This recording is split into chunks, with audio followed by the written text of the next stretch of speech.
Hey there, creative friend. It is super cool to be here and introduce myself finally in this cozy little video. My name's Melanie. I am an artist that loves to create whimsical and happy artwork, and I'm usually inspired by the natural world and childhood nostalgia. And you will definitely see on my channel that I usually use really vibrant colors.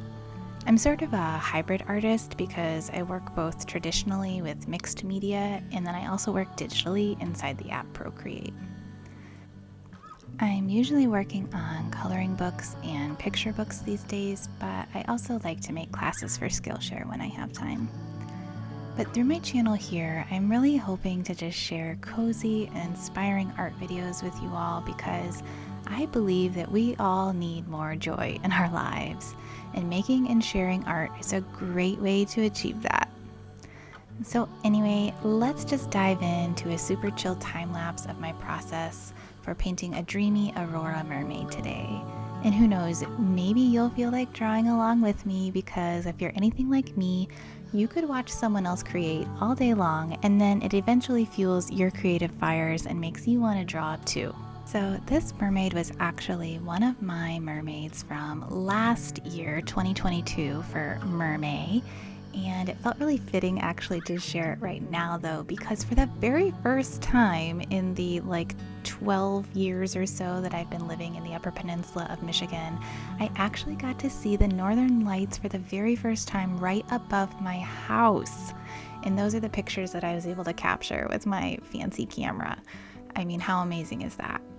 So when I was making this mermaid though, I was actually following a prompt list from another Instagrammer, and one of the prompts was Aurora for mermaid, and I couldn't pass that up. So I had this idea of a mermaid that was like hanging from the moon and sort of playing in the aurora as if it were like a river of light.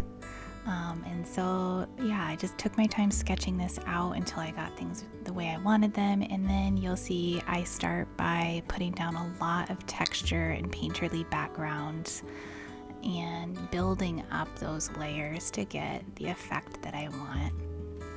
I use brushes in Procreate that are from two different makers along with some native Procreate brushes, but the two makers that I prefer to use their brushes most often are Lisa Bardot from Bardot Brush, and then Lucy Fleming, who is a picture book artist, and she sells her Procreate brushes on her website. Her brushes are definitely my favorites by far because of the amount of texture that they have and how they emulate traditional painting so well, because that is my background. I originally started out as a traditional and mixed media painter before moving to digital art. To give you a super brief overview of how I like to work digitally, after getting that super painterly background into place with those really fun brush strokes, once I get to my character and foreground elements, typically I work a little bit more digitally, meaning I will block in shapes. I will outline a shape and then drop fill color into that shape. Then I'll put alpha lock on and I will brush some texture over the top. And then I will take that alpha lock off and then add in texture around the edges, so that way it does not look super clipped and digital, because I don't ever want my artwork to really look that digital and flat. I just love texture and all of that whimsical detail and brush strokes and all of that yumminess. Once I have all of those shapes built up and the texture built up, and I'm happy with the way the colors are looking together, then I come back in and I like to add in what I call my magical light, and that's through blending modes. Usually I'm using overlay and color burn, and that's when I add in that really magical light, the highlights and the shadows. And then my final layer is always going to be a layer called add. It's an add blend mode, and I add in these pops of highlights with a white pen tool. And that just really adds some extra magic, and I love that step a lot. It's kind of addicting and hard not to go overboard. So that's all shape painted for today, friends.